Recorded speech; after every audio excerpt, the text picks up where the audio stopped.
అందరికీ నమస్కారం. ఈరోజు నేను చేయబోయే రెసిపీ ఏమంటారు? గుడ్లు పులుసు అంటారా? ఆహా, కాదు కాదు, గుడ్లుతో జున్ను చేయబోతున్నాను. చాలా టేస్టీగా ఉంటుంది. ఎలా అంటారా? ఒకసారి వీడియో చూద్దాం. మరి ఎంచక్కా మీరు విని అర్థం చేసుకోండి. అర్థమైందా? ఈ అక్క చెప్పేది కూడా అర్థం చేసుకుంటే హ్యాపీగా మీ ఇంట్లో వాళ్ళు కూడా హ్యాపీగా వండి పెట్టి మార్కులు కొట్టేయండి. సరేనా? ఒక 10 గుడ్లు, 10 యాలక్కాయలు, ఒక 5 రూపాయల ప్యాకెట్లు, 2 మిరియాలు. అర్థమైంది కదా? ఒక అర కేజీ బెల్లం. షుగర్ అనేది ఆప్షన్, మీకు నచ్చితేనే వేసుకోండి. ఇప్పుడు పాలు, లీటర్ పాలు. అర్థమైంది కదా? ఏ పాలైనా పర్లేదు. ప్యాకెట్ పాలు అయితే ఇంకొంచెం గట్టిగా చిక్కగా ఉండిద్ది. నేనైతే గేదె పాలు వాడుతున్నాను. నాకు పిల్లలు ఉండటం వల్ల గేదె పాలే తీసుకున్నాను.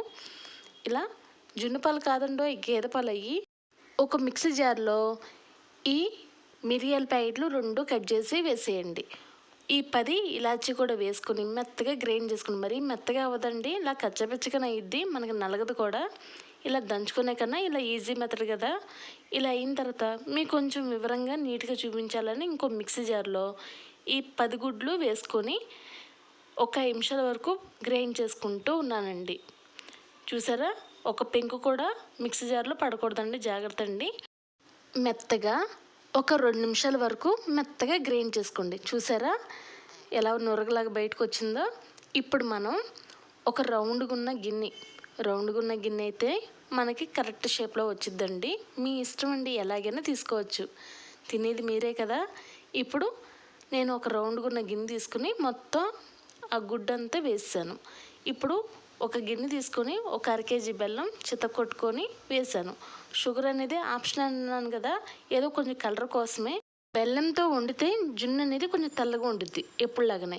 కొంచెం షుగర్ వేస్తే కొంచెం లైట్గా బ్రౌన్ కలర్ లాగా వేయిద్ది. అర్థమైంది కదా? ఇప్పుడు బెల్లం మొత్తం కరిగిన తర్వాత వడపోసుకోండి. ఎలా అంటారా? మధ్యలో వీడియో స్కిప్ అయ్యిందండి. మనం ఈనాడు మిక్సీ పెట్టుకున్న గుడ్లు కూడా వేసుకున్నాం కదా, ఆ గిన్నెలోనే మనం ఈ గేదె పాలు మొత్తం వేసుకోవాలి, లీటర్ పాలు. దానిపైన మనం ఆల్రెడీ మిక్సీ పట్టుకున్న ఈ మిరియాలు, యాలక్కాయలు కూడా మనం ఎన్నైతే రుబ్బుకున్నామో దాంట్లో సగమే వేయండి. ఇలా వేసి ఇప్పుడు ఆల్రెడీ మనకి బెల్లం కరిగింది కదా, ఇలా వడబోసుకుంటూ ఉంటే డస్ట్ పార్టికల్స్ అన్నీ కింద దిగవు. మీకు కావాల్సిన వరకే మనకి రసం కింద దిగిద్దండి. ఇలా ఓవరాల్గా స్పూన్తో తిప్పుకోండి. మిరియాల పౌడర్ మొత్తం వేయకండి. పైన మళ్ళీ స్టవ్ మీద పెట్టేటప్పుడు కొద్దిగా డెకరేషన్ కోసం పైన వేసుకోవాలి. ఇలా కొద్ది వరకే వేసుకోండి. ఇలా వేసుకుని ఓవరాల్గా కలుపుకోండి. ఓకేనా? శుద్ధలు లేకుండా నీట్గా కలిసేలాగా స్పూన్తో ఒక 2 నిమిషాల వరకు కలుపుకుంటే జున్ను అనేది రెడీ అయ్యిద్ది. ఇప్పుడు మనం అంటే స్టవ్ ఆన్ చేసుకొని సిమ్లోనే పెట్టుకొని ఒక కుక్కర్ గిన్నెలో కొద్దిగా వాటర్ వేసుకొని దాని కింద స్టాండ్ వేసుకోండి. దానిపైన ఈ గిన్నె పెట్టాలి. అర్థమైంది కదా? ఇప్పుడు కొద్దిగా ఉంచమన్నాను కదా మిరియాలు యాలక్కాయలు, ఇలా పైన జల్లుకొని ఇక సన్న మంట మీదే మనం ఈ మిశ్రమాన్ని పెట్టేయండి. పెట్టేసి ఖచ్చితంగా 1.5 గంట వరకు దాని జోలికి వెళ్ళకండి. వేరే పనులు ఉంటాయి చూసుకోండి. ఖచ్చితంగా 1.5 గంట వరకు టైం ఇలా సిమ్లోనే పెట్టుకొని ఇక అయిన తర్వాత స్టవ్ ఆఫ్ చేసుకోండి. అర్థమైంది కదా? 1.5 గంట అంటే 1.5 గంట. చాలామంది పావుగంటలు అయ్యిద్ది, 20 నిమిషాలు అయ్యిద్దండి. అవన్నీ మీరు నమ్మితే ఇలాగే ఉండిద్దండి. ఇదే అండి పర్ఫెక్ట్గా. ఇలా 1.5 గంట సేపు మీరు ఉడికించుకుంటేనే ఇలా పర్ఫెక్ట్గా మీకు ముక్క అంతా గట్టిగా అయ్యిద్ది.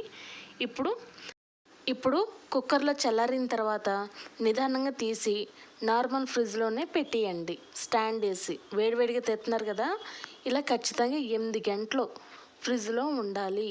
అదే పొద్దున పూట అయితే డీప్ ఫ్రిడ్జ్లో 5 గంటల వరకు డీప్ ఫ్రిడ్జ్లో ఉండాలి. అదే నైట్ టైం అయితే డీప్ ఫ్రిడ్జ్లో కాకుండా నార్మల్ ఫ్రిడ్జ్లో మీరు పొద్దున్న లేసినప్పుడు హ్యాపీగా తినచ్చు. ఇలా గట్టిగా అయిన తర్వాత చూసారా, ఒక్కసారి చాక్తో 4 వైపులా జరుపుకుంటూ ఉండండి. మీకు ఇలా చూపించాలి కదా కేక్ టైప్ లాగా.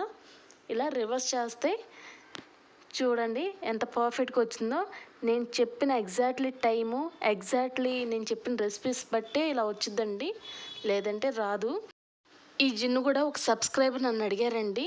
నేను ఆల్రెడీ ఒకళ్ళ వీడియోలో చూశాను. వాళ్ళు ఎగ్జాక్ట్లీ పావుగంటలో అయిపోయింది అన్నారు. నాకు రాలేదు, ఒకసారి మీరు కూడా చూపిరా అని అన్నారు. అందుకే వాళ్ళ కోసమే ఈ వీడియో చేశానండి. చూసారా, నాకు కింద ఏం అడుగంటకుండా వచ్చేసింది. ఇప్పుడు ఆ జున్నులో ఉన్న వాటర్ కావాలంటే మీరు ఉంచుకోవచ్చు, లేదు మాకు వద్దు అనుకుంటే తీసేయవచ్చండి. ఇలా చూసారా ఎంత పర్ఫెక్ట్గా కేక్ లాగా వచ్చిందో. మీ కళ్ళ ముందు చూపిస్తున్నాను కదా జున్ను ఎలా తయారు చేయాలో. ఇప్పుడు షుగర్ వేయడం వల్ల నాకు లైట్గా రెడ్ కలర్ వచ్చిందండి. షుగర్ అయిపోతే ప్యూర్ వైట్గా ఉండిద్దండి. ఈసారి మీకు 2 ఫ్లేవర్లో ఏ ఫ్లేవర్ నచ్చితే అది వేసుకోండి. అర్థమైందా? గుడ్లు అనేది కొంచెం స్మెల్ వస్తూ ఉండిద్దండి. అందుకే మనం ఆ స్మెల్ రాకుండా ఉండటానికే మిరియాల ప్యాకెట్లు, యాలక్కాయలు ఎక్కువ వేసుకుంటాం. అర్థమైంది కదా? మిరియాల ప్యాకెట్లు, యాలక్కాయలు చూసే వామ్మో అనుకుంటే మీకు ఆ స్మెల్ అలాగే ఉండిద్దండి. అందుకనే నేను ఏం చెప్పినా కూడా నేను ఇంట్లో ఎలా చేసుకున్నా అలాగే చూపిస్తున్నాను. నా ఛానల్ మీకు నచ్చినట్లయితే please like, share and subscribe.